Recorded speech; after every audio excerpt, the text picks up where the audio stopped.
Hello YouTube family. बहुत दुख होता है गाइस जब आप लोग इतना मेहनत करने के बाद भी मेरे चैनल को सब्सक्राइब नहीं कर रहे हैं एंड मेरे चैनल को सपोर्ट नहीं कर रहे हैं। सो प्लीज़ आप लोगों से रिक्वेस्ट है कि वीडियो स्टार्ट करने से पहले आप लोग मेरे चैनल को सब्सक्राइब करके एंड लाइक कमेंट ज़रूर कर दीजिए। चलिए हम लोग बिना समय गंवाते हुए वीडियो शुरू करते हैं। हम लोग देखने जा रहे हैं इश्क की सज़ा पार्ट 7। जब प्यार और सच आमने सामने आ गए, जिस शख्स को देखकर आर्यन के होश उड़ गए। क्या वो सच में उसका खोया हुआ भाई था? और क्या सानिया का प्यार इस नए तूफान को झेल पाएगा? सामने खड़ा लड़का बिल्कुल आर्यन जैसा दिख रहा था। कुछ पल के लिए पूरे घर में सन्नाटा छा गया। आर्यन धीरे धीरे उसके पास गया। तुम कौन हो? उस लड़के की आंख भर आई जिसे तुम सालों से ढूंढ रहे थे। आर्यन की धड़कनें तेज हो गईं। लेकिन तभी डॉक्टर रघुवीर चिल्लाया, इसकी बातों पर भरोसा मत करना। सब चौंक गए। सानिया को कुछ अजीब महसूस हो रहा था, जैसे इस कहानी में अभी भी कोई बड़ा सच छिपा हो।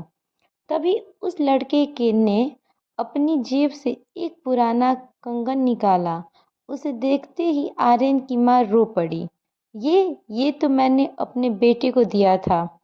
अब इस किसी की को शक नहीं रहा, वो सचमुच इस परिवार का जुड़ा हुआ था। लेकिन तभी सान्या ने देखा कि उस लड़के की नज़रें बार बार उसी पर जा रही थी, जैसे वो पहले से जानता हो।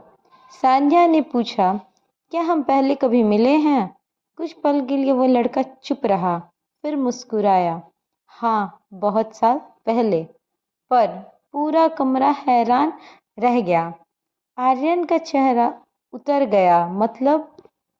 लड़के ने धीरे से कहा, जब हम बच्चे थे सान्या मेरी सबसे अच्छी दोस्त थी। सान्या की आंखों के सामने पुरानी यादें की झलक आने लगी। एक बगीचा, हंसते हुए बच्चे और एक लड़का जो उसे गिरने से बचा रहा था। नहीं, सान्या बुदबुदाई, मुझे ये सब क्यों याद आ रहा है? आर्यन के दिल में पहली बार हल्की सी बेचैनी हुई। क्या सान्या का अतीत इस नए इंसान को जुड़ा था? तभी उस लड़के ने कहा, मैंने सालों तक सिर्फ एक चीज का इंतजार किया, सान्या को फिर से देखने का। पूरा कमरा खामोश हो गया। आर्यन और सान्या एक दूसरे को देखने लगे। हवा में एक अजीब सा तनाव था, लेकिन अगले ही पल सान्या ने आर्यन का हाथ कस के पकड़ लिया और बोली, ये वो मेरी अतीत जो भी था, मेरा आज और मेरा कल सिर्फ आर्यन है। और आर्यन की आंखें नम हो गई। उसने पहली बार राहत की सांस ली, लेकिन तभी पीछे रखी पुरानी रिकॉर्डिंग मशीन अपने आप चालू हो गई और उसमें से एक आवाज़ आई, अगर तुम ये सुन रहे हो तो समझ लो कि असली गुनहगार अभी भी तुम्हारे बीच मौजूद है। सबके चेहरे का रंग उड़ गया, क्योंकि आवाज़ डॉक्टर रघुवीर की थी और रिकॉर्डिंग में अगला नाम सुनकर सबके होश उड़ने वाले थे। जिसे सबसे भरोसेमंद समझा गया, अगर वही सबसे बड़ा धोखेबाज निकले तो? रिकॉर्डिंग मशीन की आवाज़ पूरे कमरे में गूंज रही थी। सबकी निगाहें उसी पर टिकी थी। डॉक्टर रघुवीर की आवाज़ नई, अगर तुम लोग ये रिकॉर्डिंग सुन रहे हो तो इसका मतलब कि सच छुपाया नहीं जा सकता। आर्यन की धड़कनें तेज हो गईं। सान्या उसका हाथ पकड़ रखी थी। तभी रिकॉर्डिंग ने अगला वाक्य सुनाई दिया, इस पूरी कहानी का सबसे बड़ा राज किसी दुश्मन के पास नहीं, बल्कि एक दोस्त के पास है। पूरा कमरा शून्य रह गया।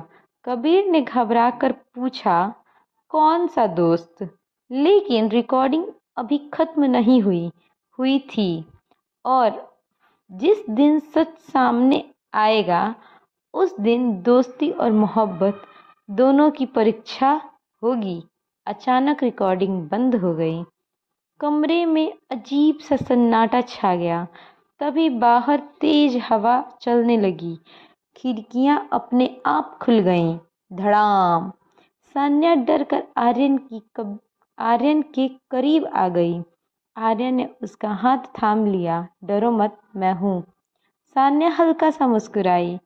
इतनी मुश्किलों के बीच भी उस आर्यन के साथ होने से सुकून मिलता था। लेकिन तभी उसने कबीर चुपचाप कमरे से बाहर निकल गया और सान्या मायरा ने उसे जाते हुए देखा। उसे कुछ अजीब लगा। वो उसके पीछे पीछे चली गई। पुराने घर के पीछे एक छोटा सा स्टोर रूम था। कबीर वहीं जाकर रुक गया।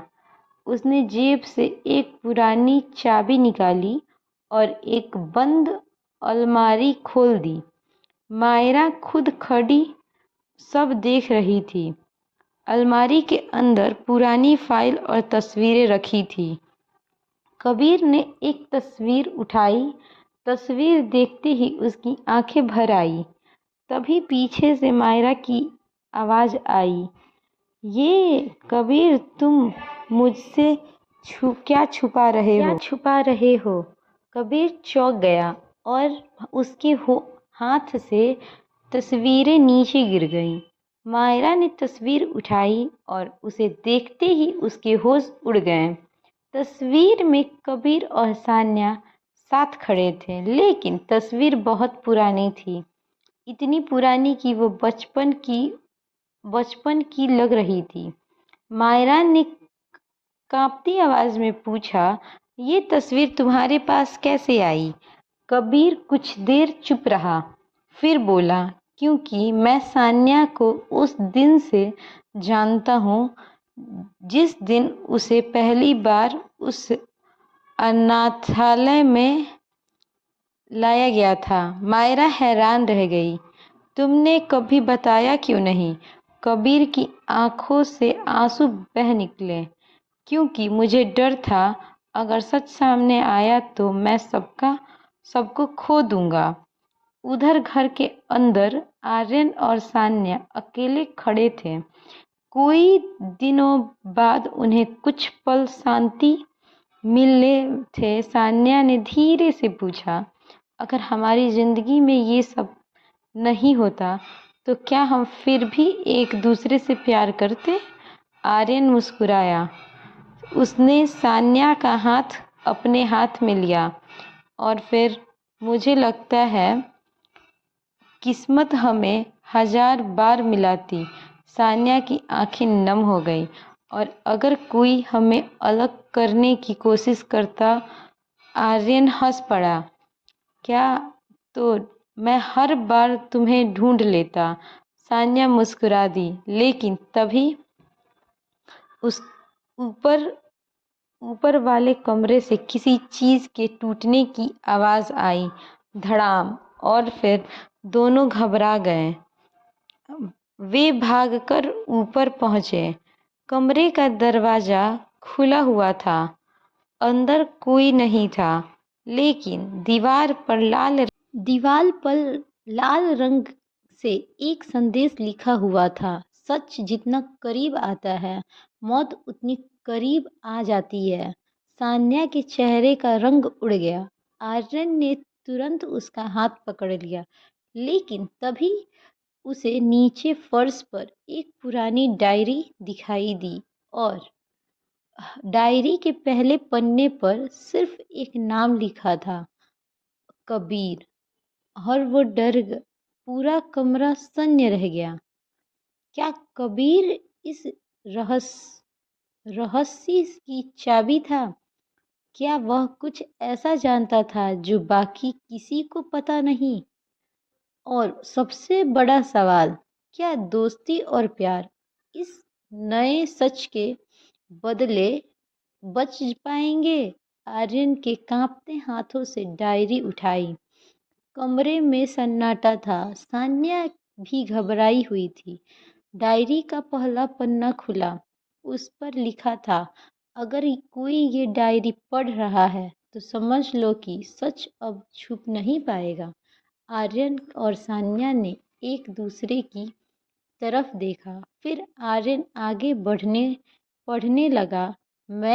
मेरा नाम कबीर है और मैं वो सच जानता हूँ जो शायद किसी को पता नहीं पता। सान्या की धड़कनें तेज हो गईं। अगले पन्ने पर एक तस्वीर चिपकी हुई थी। तस्वीर में कबीर, सान्या और एक तीसरा लड़का खड़े थे। लेकिन उस तस्वीर के तीसरे लड़के का चेहरा फाड़ दिया गया था। आर्यन हैरान रह गया। ये कौन है? तभी पीछे से कबीर की आवाज़ आई, जिसे तुम ढूंढ रहे हो। दोनों चौंक कर पीछे मुड़े। कबीर दरवाजे पर खड़ा था। उसकी आंखों में आंसू थे। मायरा भी उसके साथ थी। कबीर धीरे धीरे अंदर आया और बोला, मैं अब और झूठ नहीं बोल सकता। कमरा खामोश हो गया। कबीर ने डायरी अपने हाथ में ली और गहरी सांस लेकर बोला, सालों पहले हम 3 दोस्त थे, मैं, सान्या और रुद्र। सान्या का सिर अचानक दर्द से भर गया। कुछ धुंधली यादें लौटने लगी। एक छोटा पार्क, हंसते हुए बच्चे और कोई उसे सानू कहकर बुला रहा था। उसकी आंखों से आंसू निकल गए। रुद्र! कबीर चौंक गया। तुम्हें उसका नाम याद है? सान्या ने सिर पकड़ लिया, थोड़ा थोड़ा। तभी अचानक बाहर तेज बारिश शुरू हो गई और बिजली कड़की। धड़ाम धड़ाम धड़ाम। और उसी पल उस घर की सारी लाइट्स बंद हो गई। पूरा घर अंधेरे में डूब गया। मायरा डर कर कबीर के पास आ गई। आर्यन ने तुरंत सान्या का हाथ पकड़ लिया। तभी ऊपर वाली मंजिल से किसी के चलने की आवाज़ आई, टक टक टक। और फिर टक टक टक। सबकी सांसें रुक गईं, क्योंकि ऊपर कोई नहीं था। आवाज़ धीरे धीरे सीढ़ियों की तरफ आने लगी। फिर अचानक एक पुरानी घड़ी अपने आप बजने लगी। टन टन टन। और रात के ठीक 12 बजे थे और उसी समय उस दीवार पर लगी पुरानी तस्वीरें नीचे गिर गई और उसके पीछे एक छोटा सा लॉकेट छुपा हुआ था। सब हैरान रह गए। कबीर ने कांपते हाथों से लॉकर खोला। अंदर एक पुराना मोबाइल फ़ोन था। फ़ोन बंद था, लेकिन जैसे ही उसने उसे हाथ में लिया, फ़ोन अपने आप चालू हो गया। स्क्रीन पर सिर्फ एक मैसेज था, मैं वापस आ चुका हूँ। सबके चेहरे का रंग उड़ गया। कौन वापस आ गया? मायरा ने डरते हुए पूछा। तभी उसी फ़ोन पर एक वीडियो अपने आप चलने लगा। वीडियो में एक लड़का दिखाई दिया। चेहरा धुंधला था, लेकिन उसकी आवाज़ साफ सुनाई दे रही थी। अगर तुम लोग ये वीडियो देख रहे हो तो समझ लो, तो इसका मतलब ये है कि मैं सच के बहुत करीब हूँ। अचानक वीडियो में उसका चेहरा कुछ पल के लिए साफ दिखाई दिया और उसे देखते ही सान्या जोर से चीख पड़ी। रुद्र! पूरा कमरा शून्य रह गया। आर्यन ने हैरानी से उसकी तरफ देखा। तुम उसे जानती हो?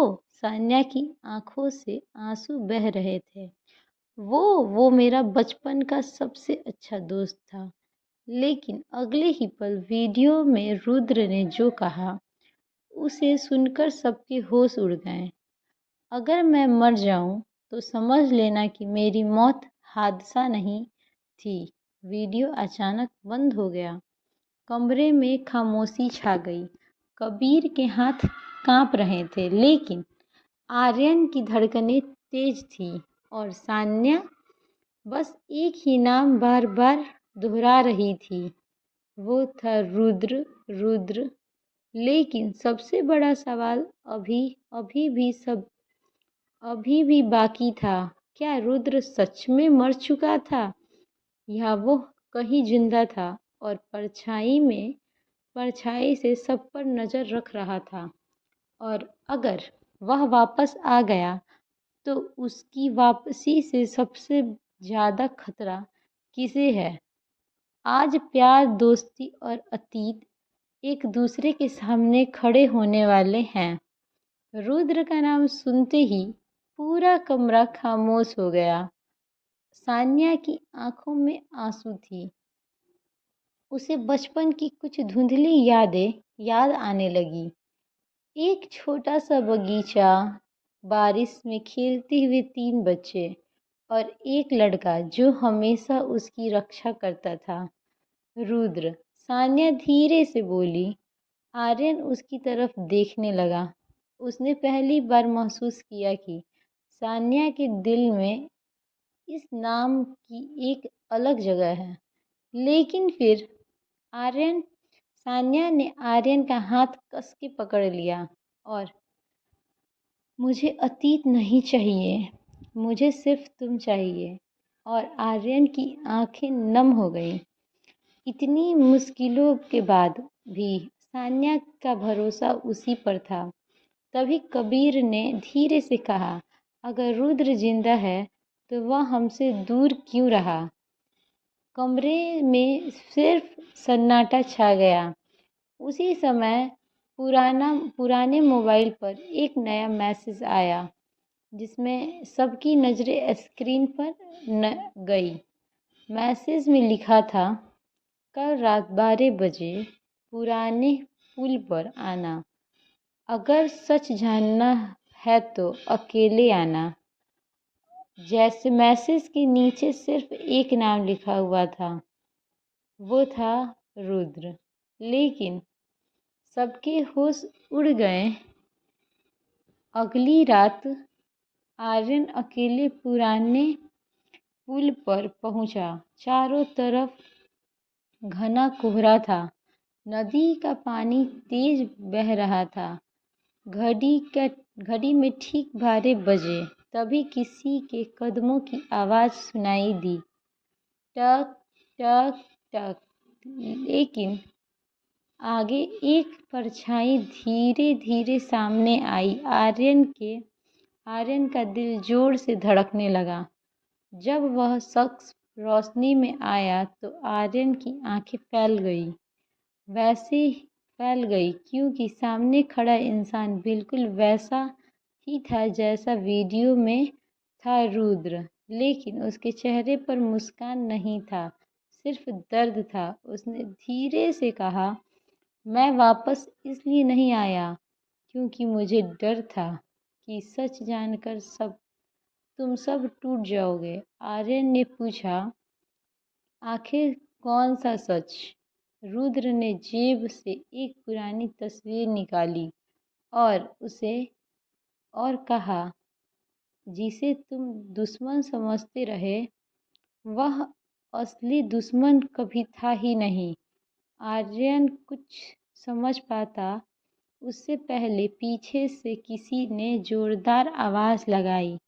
आर्यन पीछे हटा। वह सान्या थी। वह भी वहां पहुंच चुकी थी। लेकिन उसी पल कोहरे के बीच एक और परछाई दिखाई दी। उसे देखकर रुद्र के चेहरे का रंग उड़ गया। रुद्र उसे घबरा कर कहा, नहीं, ये यहाँ कैसे आ गया? पूरा माहौल रहस्य से भर गया। वो परछाई थी। रुद्र उससे इतना क्यों डर गया? और क्या सान्या और आर्यन का प्यार इस नए तूफान को झेल पाएगा? घना कोहरे पूरे पुल पर फैला हुआ था। आर्यन, सान्या और रुद्र एक दूसरे को देख रहे थे, लेकिन उसकी नजरें बार बार उस रहस्यमयी परछाई पर जा रही थी। वह शख्स धीरे धीरे उसकी तरफ बढ़ रहा था। रुद्र के चेहरे पर पहली बार डर साफ दिखाई दे रहा था। सान्या ने पूछा, रुद्र, ये कौन है? रुद्र ने जवाब दिया। उसकी आंखें बस उसी इंसान पर टिकी थी। कुछ ही सेकंड बाद वह परछाई रोशनी में आई और उसे देखते ही आर्यन के होश उड़ गए, क्योंकि सामने आर्यन खड़ा था। विवान, एक ऐसा नाम जिसका रुद्र कभी किसी ने नहीं किया, लेकिन रुद्र उसे देखकर कांप उठा। विवान मुस्कुराया, इतने साल बाद भी तुम मुझे भूल नहीं पाए रुद्र। रुद्र गुस्से में बोला, तुम यहाँ क्यों आए हो? विवान हंस पड़ा, क्योंकि सच बताने और पूरा माहौल तनाव से भर गया। तभी विवान ने अपनी जेब से एक पुरानी चैन निकाली। उसे देखते ही सान्या की आंखें फैल गई। वो चैन, ये तो मेरी है। विवान ने सिर हिलाया। हाँ, और यही इस कहानी की सबसे बड़ी चाबी है। आर्यन कुछ समझ नहीं पा रहा था। कोई मुझे बताएगा कि क्या चल रहा है? तभी विवान ने कहा, अगर सान्या, तुम्हें बचपन की वो रात याद है जब सान्या के सिर में अचानक दर्द होने लगा?